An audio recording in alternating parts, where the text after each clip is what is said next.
Hoy estamos en el segundo día de la novena y ya habíamos anunciado que hoy hablaríamos de la virtud de la esperanza. Yo tengo que decir que leyendo el Evangelio me lleva una sorpresa, aunque lo había leído esta mañana en la oración, pero me lleva una sorpresa porque buscando algo para poder decir esta tarde sobre la virtud de la esperanza, he mirado varias cosas y al final me he encontrado algo del Papa Francisco. El Papa Francisco, durante la Cuaresma, habló de la esperanza, pero es curioso que se refiere al Evangelio de la misa de aquel día, que la coincidencia, y por eso me he sobresaltado leyendo el Evangelio cuando me he dado cuenta que es el mismo Evangelio que acabamos de leer. No lo tenía preparado así y sin embargo ha coincidido. El Papa Francisco, hablando de la esperanza, y el Papa también le pasó al Papa Benedicto quizás más, hablan y dicen, la esperanza, hace falta tener fe para tener esperanza. Es decir, fijaos cómo el Señor alaba en este centurión, en este hombre que tiene gente que le obedece, pero alaba en él su fe, cuando él lo que está haciendo es también mostrándole esperanza al Señor y diciéndole, mira, yo sé quién eres tú, y yo sé que tú eres capaz de dar órdenes y que las órdenes que des se van a cumplir. Así que él no solo está mostrando fe, sino que también muestra esperanza. Y la imagen que yo quiero usar, porque la usa el Papa, es la imagen del caminante. En el caminante se ejercitan las tres virtudes, la fe, la esperanza y la caridad. ¿Por qué camino? Yo camino porque alguien me lo ha dicho y creo que hay un fin en ese camino. Pero claro, ¿por qué ando? Me pongo a andar porque espero llegar a ese fin. Y ahí hay un juego muy importante entre yo creo y confío en quien me ha dicho algo y por lo tanto espero que eso sea así. Mirad lo que dice el Papa. Dice, hay tres categorías de creyentes. Los primeros son los que confían en las promesas de Dios. Las buscan y siguen. Luego están los que tienen una vida de fe que se estanca. Y en tercer lugar, hay otros que están convencidos de sus progresos, pero en realidad, y él les llama, veis una expresión que luego explicaremos un poquito, el Papa les llama turistas existenciales. Y diréis, bueno, ¿y esto qué es? El Papa divide estas tres actitudes con respecto a la fe que provocan en nosotros esperanza. El primero los llama los caminantes, eso es lo que somos todos, y eso es lo que debemos de ser. Y el Papa describe aquí muy bien lo que significa eso. Fijaos lo que dice. Dice, Dios siempre, antes de pedir algo, promete. Claro, Él quiere que tenga fe, pero también quiere darte esperanza. Yo te prometo que si tú eres fiel a lo que yo te he dicho y tienes fe, yo te daré la vida eterna. Y por eso dice aquí, su promesa es la de una vida nueva y la de una vida de alegría. Una vida de alegría que irá mezclado con penas. No es una vida de alegría constante y siempre de alegría, no. Mezclada con penas y a veces pues con un poco también de tristeza. ¿Por qué? Porque queremos alcanzar algo, pero todavía no lo hemos alcanzado. Vamos de camino. Y el Santo Padre continúa aquí diciendo, y dijo que el fundamento principal de la virtud de la esperanza está en confiar en las promesas de Dios, sabiendo que Él jamás decepciona.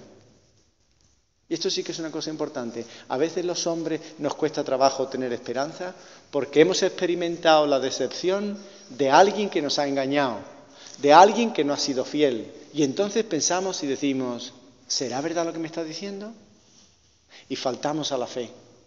Mirad cómo este hombre, el centurión, confía en el Señor plenamente. Y le dice además, mira, yo tengo gente también que me obedece.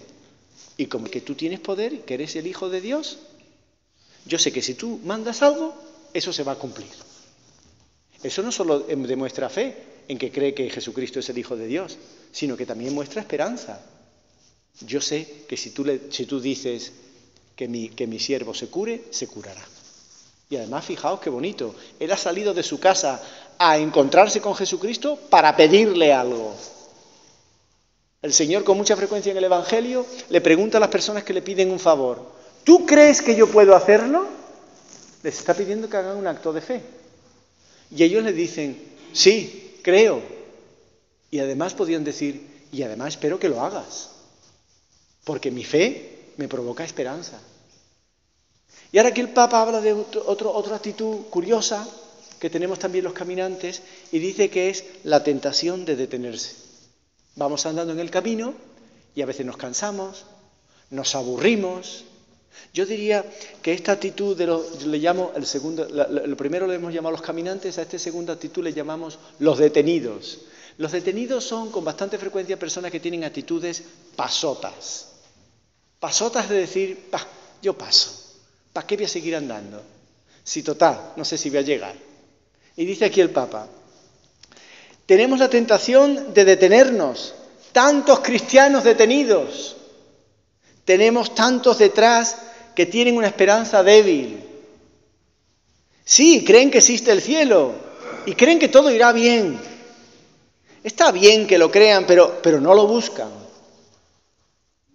Cumplen los mandamientos, los preceptos, todo lo hacen, pero están detenidos. Es lo que le pasa al joven rico.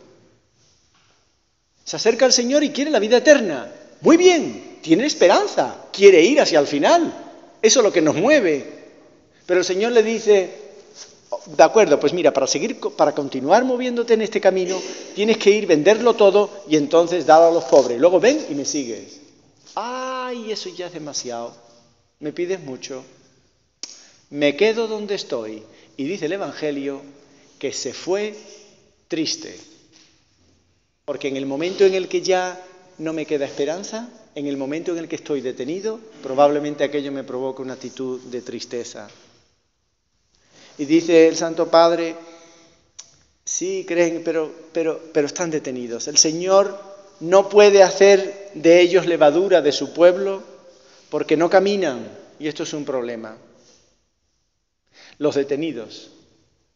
Después hay otros entre ellos que se equivocan de camino.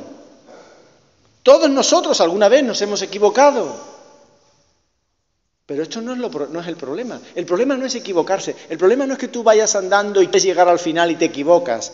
El problema no es equivocarse, el problema es no regresar cuando se da uno cuenta de que nos hemos equivocado. Hay una frase que se repite mucho y que nos puede ayudar en el día de hoy. La santidad no consiste en no caer nunca. Esto, para que lo sepáis, no existe. La santidad significa levantarse siempre. Y aquí me gusta explicar lo que significa la expresión no tirar la toalla. Está cogida del argot del boxeo. Porque en el boxeo, la persona que está peleando está tan metida que no es capaz de darse cuenta que puede estar en un momento peligroso y que le pueden hacer mucho daño. Y por lo tanto el sparring, que está en la esquina y que cuida de su pupilo, tiene que darse cuenta que si llega un momento en el que hay peligro para su pupilo, sea lo que sea, haya el dinero en las apuestas que haya, él tiene que defender a su pupilo, coger la toalla y tirarla. Pero el lenguaje del boxeo, cuando se tira la toalla, el combate se ha acabado. La persona que tira la toalla siempre pierde ese combate. Y por eso a veces nosotros en la vida ordinaria decimos: no tires la toalla. ¿Cuántas veces hay muchas cosas que nosotros perdemos porque tiramos la toalla? Por ejemplo, los estudiantes no aprueban un examen porque tiran la toalla y dicen: no lo voy a aprobar.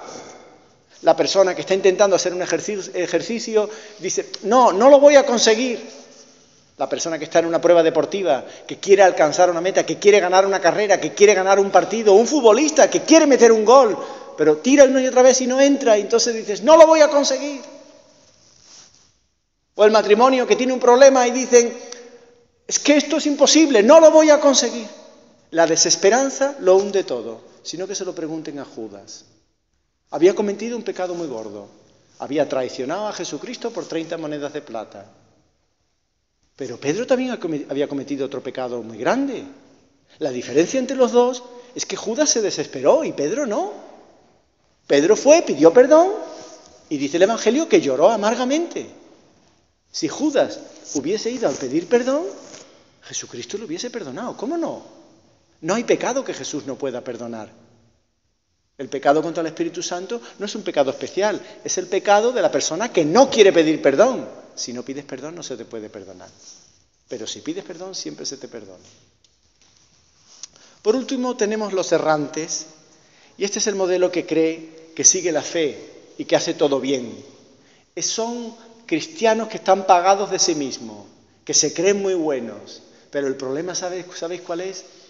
Están en movimiento, pero no andan hacia el cielo, van dando vueltas sobre sí mismos, giran y giran, pero no van a ningún lado.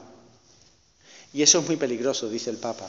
Dice que es el grupo más peligroso, en el que se encuentran aquellos que se engañan a sí mismos, lo mismo caminan, pero no hacen camino. Están siempre en el mismo sitio. Son los cristianos errantes, giran como si la vida fuera un turismo existencial. Esto es lo que significa el turismo existencial. Yo cojo mi vida y voy haciendo de turista, no voy a ningún sitio, simplemente doy vueltas. Yo camino, dicen. No, tú no caminas, tú giras, que es diferente. En cambio, el Señor lo que nos pide es que no nos detengamos, que no nos equivoquemos de camino, y si nos equivocamos, que volvamos, que no giremos por la vida. Nuestra condición de pecadores hace que nos equivoquemos de camino muchas veces, pero el Señor nos da siempre la gracia para volver. Y qué bueno es eso. La confesión por eso es importantísima, porque renueva tu esperanza. A veces, después de haber pecado, creemos y sentimos que ya está todo perdido. No, acércate al Señor.